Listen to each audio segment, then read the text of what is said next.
भारत, पाकिस्तान और अमरीका के वज़ीर ख़ारजा की मुलाकात रुकवाने में नाकाम रहा। शाह महमूद कुरैशी ने अमरीकी हममंसब एंटनी ब्लिंकन से मुलाकात में अफगानिस्तान की सूरत हाल पर तबादला ख्याल किया और इंसानी बहरान की रोकथाम के लिए इक़दामात से आगाह किया। दोनों वज़ीर ख़ारजा ने अफगानिस्तान में वसीउल बुनियाद हुकूमत के क़याम पर जोर दिया। शाह महमूद कुरैशी ने कहा कि यह मुलाकात अफगानिस्तान से मुतालिक पाकिस्तान के मुस्बत किरदार पर अमरीकी एतमाद का मजहर है। उम्मीद है दुनिया अफगानिस्तान को तनहा छोड़ने की गलती नहीं दोहराएगी। अमेरिका में भारतीय लॉबी को एक बार फिर मुंह की खाना पड़ी। पाकिस्तान और अमेरिका के ताल्लुकात में सर्द महरी साबित करने में नाकामी, दोनों वज़राए ख़ारजा की मुलाकात रुकवाने में भी नाकामी का सामना करना पड़ा। न्यूयॉर्क में वज़ीर ख़ारजा शाह महमूद कुरैशी की अमरीकी वज़ीर ख़ारजा एंटनी ब्लिंकन से मुलाकात हो गई। शाह महमूद कुरैशी ने अमरीकी हममंसब को अफगानिस्तान की सूरत हाल से आगाह किया।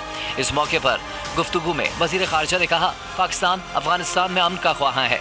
अफगानिस्तान में मुमकिन इंसानी बहरान रुकवाने के लिए मुतहर्रिक हैं। अफगानिस्तान में आलमी बरादरी की तामीरी मस्बत किरदार के ख्वाहां हैं। पाकिस्तान मज़ीद अफगान मुहाजिरीन का मुतहम्मिल नहीं हो सकता। शाह महमूद कुरैशी का कहना था, पाकिस्तान अमरीका के साथ तिजारत, सरमायाकारी, अवामी राब्ते के फ़रोग़ का ख्वाहिशमंद है। सब्सक्राइब करें और बेल दबाएं ताकि कोई खबर रह न जाए।